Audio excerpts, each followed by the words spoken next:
अमित शाह ने बड़ा बयान दिया है। पहली बार पाक में 100 किलोमीटर अंदर घुसकर एक्शन लिया गया। पाकिस्तान में 9 आतंकी अड्डे तबाह किए। सेनाओं ने अपने पराक्रम का परिचय दिया है। दुनिया ने भारत की ताकत देख ली। अमित शाह ने तमाम बातें कही। पीएम मोदी ने करारा जवाब दिया है।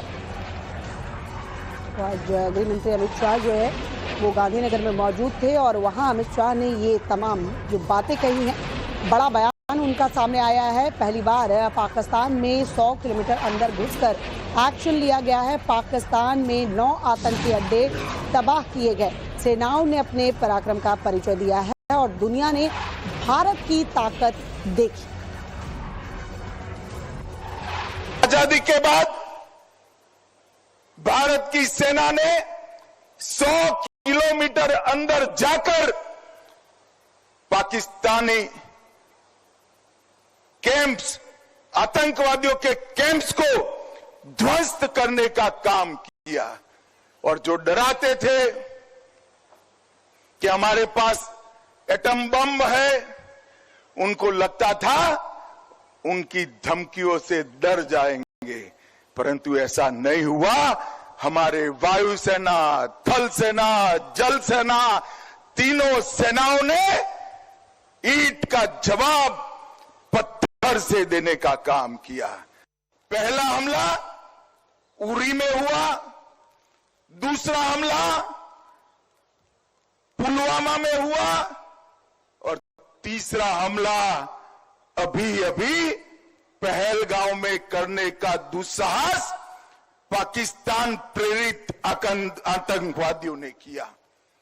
मगर मित्रों, मोदी जी ने हर हमले का जवाब इतनी मक्कमता से दिया है कि आज पूरी दुनिया आश्चर्यचकित होकर देख रही है और पाकिस्तान भयभीत होकर उसका अनुभव कर रहा है। पहलगांव में हमला किया, इस बार ऑपरेशन सिंदूर से उनके हेडक्वार्टर्स को नेस्त नाबूद कर रख दिया। और दुनिया भर के सुरक्षा से जुड़े हुए पंडित ऑपरेशन सिंदूर का जब एनालिसिस करने लगते हैं तो आश्चर्यचकित हो जाते हैं। मित्रों, आज मैं बड़े गर्व से कहने आया हूं, पहलगांव के हमले का बदला जैसे मोहम्मद और लश्कर-ए तोयबा के हेडक्वार्टर को जमीन दोस्त कर मिट्टी में मिला कर लिया गया। पाकिस्तानी आतंकवादियों ने हमारे नागरिकों पर, हमारे यात्रियों पर, निहत्थे लोगों का धर्म पूछकर परिवारों के सामने, बच्चों के सामने कायराना हत्या की, नृशंस हत्या की। और भारत ने जवाब तो जरूर दिया, मगर जवाब भी भारत के संस्कार के हिसाब से दिया। हमने जैसे मोहम्मद और लश्कर-ए तोयबा के हेडक्वार्टर उड़ा दिए और 9 ऐसे ठिकाने जहां आतंकवादी तैयार किए जाते थे, ट्रेन किए जाते थे, हथियार छिपाए जाते थे, भारत में घुसाने का कैंप बना था, उसको ध्वस्त करने का काम भारत की वीर सेना ने किया। और पीओके में मुजफ्फराबाद, कोटली, भावलपुर, मुरीद के पाकिस्तान की सीमा में 100 किलोमीटर अंदर जाकर हमारी सेना ने आतंकवादियों को जवाब देने का काम किया है। 100 किलोमीटर अंदर कई सारे अंतर्राष्ट्रीय आतंकी घटनाओं के सरगना सियालकोट कैंप और कई सारे कैंपों में छिपे बैठे थे, वो सबको हमारे बम के धमाकों की गूंज ने स्पष्ट संदेश भेजा है कि भारत की जनता के साथ अगर किसी भी प्रकार का दुर्व्यवहार किया गया, आतंकी घटना की गई, तो उसका जवाब दुगने जोश के साथ दिया जाएगा। और मित्रों, जब हमने सिर्फ आतंकी हमलों पर ही, आतंकी अड्डों पर ही हमला किया था, फिर भी 8 तारीख को पाकिस्तान की सेना ने हमारी निर्दोष जनता पर कच्छ से लेकर कश्मीर तक पूरी पश्चिमी सीमा पर हमला करने का दुस्साहस किया।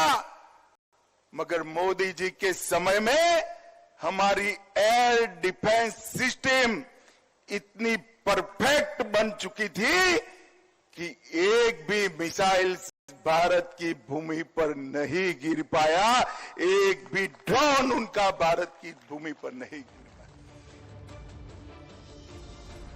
देश इस वक्त दो तरफा आतंक से जंग लड़ रहा है। सरहद के उस पार पाकिस्तान थे लोगों का धर्म पूछकर, परिवारों के सामने, बच्चों के सामने कायराना हत्या की, नृशंस हत्या की।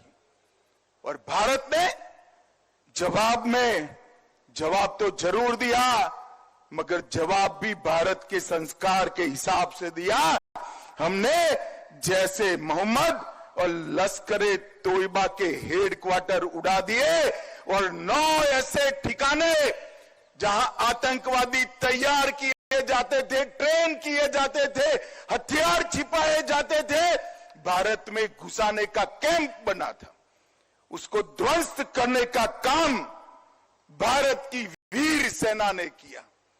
और पीओके में मुजफ्फराबाद, कोटली, भावलपुर, मुरीद के पाकिस्तान की सीमा में 100 किलोमीटर अंदर जाकर हमारी सेना ने आतंकवादियों को जवाब देने का काम किया है।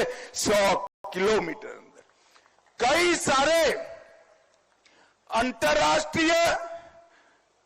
अंतर्राष्ट्रीय आतंकी घटनाओं के सरगना सियालकोट कैंप और कई सारे कैंपों में छिपे बैठे थे। वो सबको हमारे बम के धमाकों की गूंज ने स्पष्ट संदेश भेजा है कि भारत की जनता के साथ अगर किसी भी प्रकार का दुर्व्यवहार किया गया, आतंकी घटना की गई, तो उसका जवाब दुगने जोश के साथ दिया जाएगा। और मित्रों, जब हमने सिर्फ आतंकी हमलों पर ही, आतंकी अड्डों पर ही हमला किया था, फिर भी 8 तारीख को पाकिस्तान की सेना ने हमारी निर्दोष जनता पर कच्छ से लेकर कश्मीर तक पूरी पश्चिमी सीमा पर हमला करने का दुस्साहस किया। मगर मोदी जी के समय में हमारी एयर डिफेंस सिस्टम इतनी परफेक्ट बन चुकी थी कि एक भी मिसाइल भारत की भूमि पर नहीं गिर पाया, एक भी ड्रोन उनका भारत की भूमि पर नहीं गिर पाया। देश इस वक्त दो तरफा आतंक से जंग लड़ रहा है। सरहद के उस पार पाकिस्तान